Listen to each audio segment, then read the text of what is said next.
Hello, it's your favorite sports Unc here. Don't forget to hit that subscribe button to join the fastest growing community on YouTube. Remember, Nightcap doesn't happen without you. So please subscribe or you're going to make Ocho cry. The Athletic is reporting that Thibodeau has the backing of team president Leon Rose and full buy-in from Jalen Brunson. But the report also adds that team's governor, James Dolan, will make the final determination about the coaching situation. Changing the coach is one lever Rose and Dolan can pull in hopes of achieving a different outcome. The question is does that change anything? Okay, we bring somebody else in. Do you think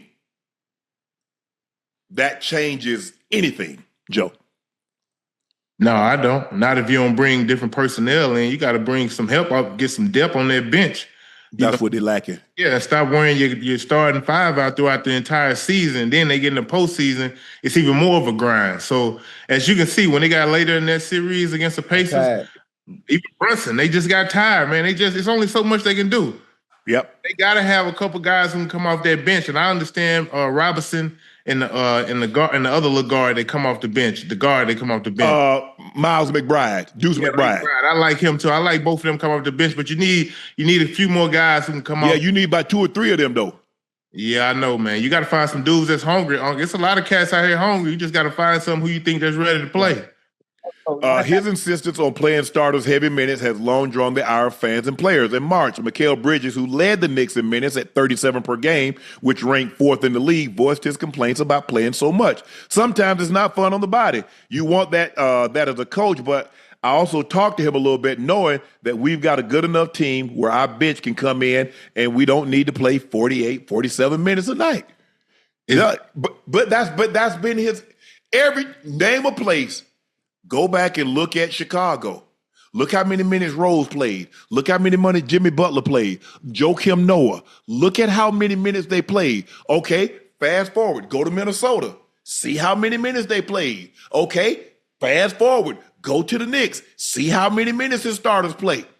You can't play them guys that kind of minute. 38, 39 minutes a night. And then when you get in the postseason, you know you're going to be, you shorten your bench. You're going to be playing them guys 42, 43 minutes, 40 to 42, 44 minutes a night. You got the opening round. You got the quarters, the semis, the finals. And then you got the NBA finals. Come on, man. Yeah, it's tough. But, you know, as athletes, man, we get in our own way a lot of times. Ain't none of them dudes going to be coming over there raising their hand talking about I need one. Because you know what? Because money involved. Because I'm trying to get a couple of. Hey, you mess around having me sitting over there too long now. You know what I mean? So yeah, I think in New York for THIBS case, they definitely need some depth. Unc and Ocho. It's gonna be hard to win a title, as you can see. You know, especially when they come down to the nitty gritty. It's gonna be hard to win a title against some of these teams nowadays. They taking away the super teams. You're gonna have to have some guys that's hungry and aren't scared of the moment. Look at the OKC Thunder, depth. Yep. Indiana Pacers, depth. Boston, what they wanted last year, what they have, depth. Yeah. You see what you have. Okay, yeah, you basically give me a superstar, give me another guy. Let's say I give you a superstar, Joe, and then I got you a guy. He's not a superstar, but he's a star. He's an all-star, and he's right there on the cusp of being an all-NBA selection. Then I'm gonna surround him with 2, 3 quality guys, and then I'm gonna have 2, 3 quality guys coming off the bench. That's Caruso. That's Wallace. That's Wiggins. Now you got J-Dub, All-NBA third team, made the All-Star for the first time. I got a superstar, an MVP in Shea. I got quality bigs and role players in Chet and Hartenstein. Ta-da! Now, go look at the Pacers. Look at what they got. They don't have a superstar. I believe they have 2 star players with Siakam and Halliburton. And you got guys that understand. You get Nembhard. You got Miles Turner. You got Nesmith. Now, coming off the bench, I got Mathurin. See? I got T.J. McConnell. I got Obi Toppin. And then you get you got points you didn't expect. TB, Thomas Bryant, gave you 10 big points, 3 or 4 from the three-point line, gave you a block shot, 2 or 2 from the free throw line. You see? That's how you're going to have to win going forward. They made it so cost prohibitive for you to try to stack with 3 all, because you see what happens. You get 3 all-stars and superstars and you ain't got no bench. Nope. Yeah. But when you trade for these guys, you better understand what you're trading for. Because Phoenix, y'all traded for Bradley Beal. The man was averaging 30. And you expect him to come in now and be a defensive stopper? To be the third option, to be a role player? He ain't going to go for it. Yes. It ain't. So you got to get guys, obviously you got to get guys who are going to buy in. You talking about the OKCs and Indianas. Yes. Everybody on those teams, they know their job, they know their roles, and they going to star in it. They not going to do nothing outside they ain't got no business doing. This is why this is going to make for a great finals, because this is 2 teams that we have that are very disciplined and they understand how to win, and they play together, they play hard. It's going to be a good series. I'm going to play my role as long as I can. And then when if somebody come along and the team that I'm on, they can't afford me, I'm going to go somewhere else and make big money. But if I can win me a ring or 2 while I'm here, playing on, whatever I'm making, 10 million, 12 million, 14 million, whatever the case may be. And then somebody come in and want to drop 25, 30 on me. There you go. I'm gone. Yeah. Hey, Unc, if I played in the NBA, Unc, I would have been one of them 325, 350 type dudes. You would have been what? When them dudes get when them deal 4 year 345, 350. Oh, you gonna get a Supermax, huh? Yeah, listen, said, hey, Joe, I would have been Supermax on entertainment alone. Forget the play on the court. Man, okay. You said they were gonna have to max you out, no question. They would have maxed me out year 2. Yeah, catch me early. Oh, they go back you out, so they go back you out on the rookie contract, huh? They damn near might, boy. I ain't playing. TV execs say they don't care about the NBA Finals ratings. According to USA Today, the 2024 NBA Finals featured a matchup between the Boston Celtics, the league's second most recognizable franchise, and the Dallas Mavericks, who hail from the 4th largest metropolitan area in the United States. It averaged 11.3 million viewers per game. The chances are the 2025 NBA Finals, featuring 2 decidedly smaller markets, Oklahoma City Thunder and the Indiana Pacers, may likely have fewer viewers. According to The Athletic, the league doesn't care much about how many people actually watch, because the NBA's extremely new TV contracts with ESPN, NBC, and Amazon are already set in stone, which means the most important revenue is generated regardless of what happens in the NBA Finals. There's really no direct impact between ratings and financial success, certainly in the near term. But if you have bad ratings for the next decade, then that limits your TV rights deal. But I don't think anyone in the NBA is worried about that right now, because the revenue for TV are guaranteed.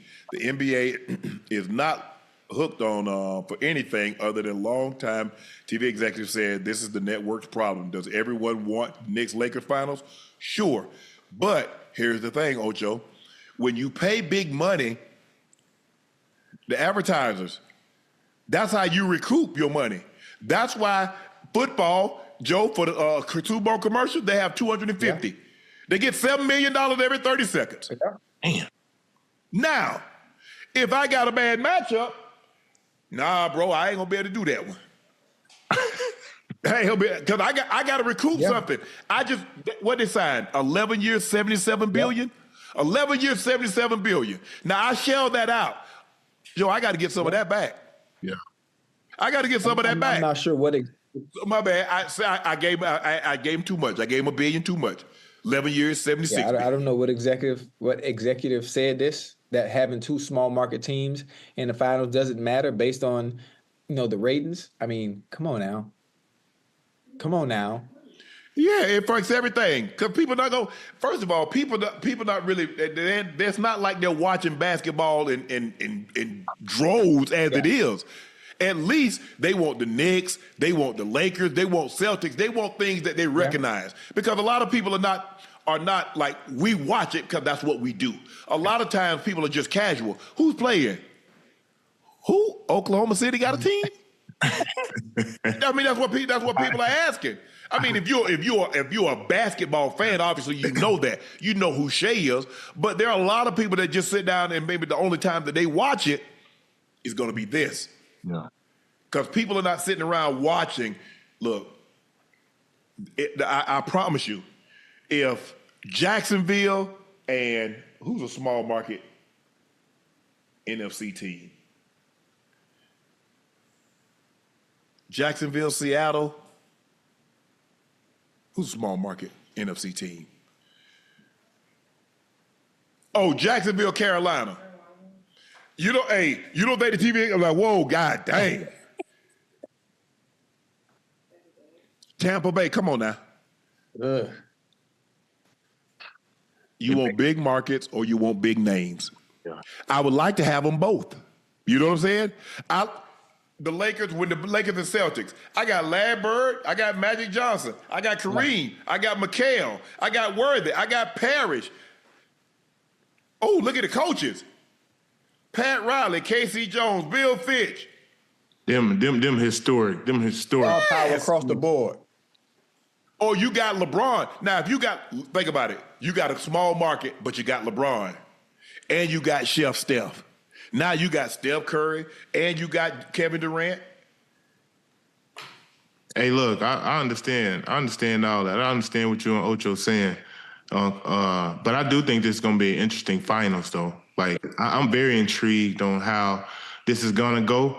Obviously, I got my pick, but, man, the way these teams have played throughout this postseason, especially Indiana being an underdog in every series they played. All three rounds, yeah.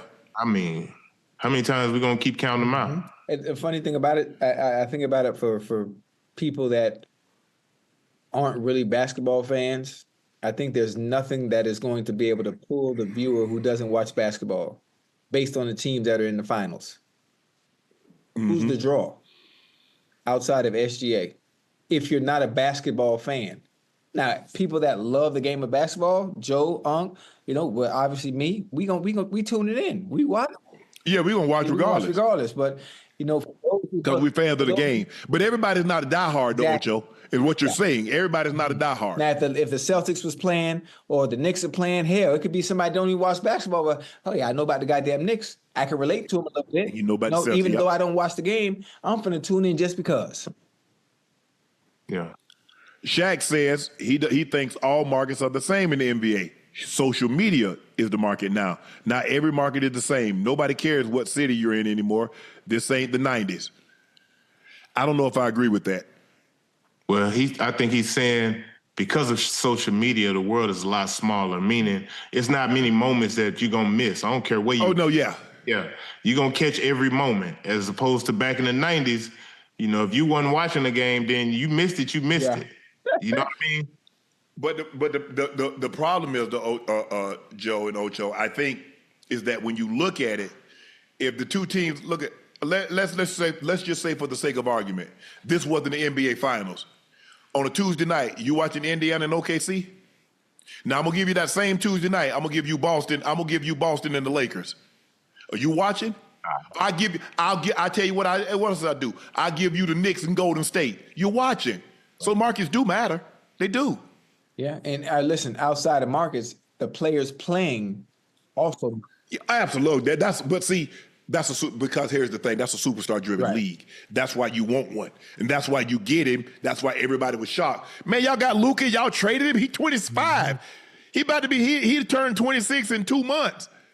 Because they don't come along very often. You're very, very lucky if you get a guy and he turns into Luka. You get a LeBron James, you move heaven and earth to keep him. You get a Steph Curry, you get a Jordan, you get a Magic, a Steph Curry, Kevin Durant. Hey, if I get Shaq, Kobe, man, I ain't giving them up. No. Nah, y'all gonna down the vine here. Nah, hell nah. That's why when the teams get a quarterback, Ocho, quarterbacks has always been the position that they had the best chance of finishing out their career with one Especially team. if you get you a good one. Because you understand how hard they are to come by. And hell, The casual fan can see that when you wonder why certain teams don't have success and they have a merry-go-round of quarterbacks every 2 to 3 years. Now you see why.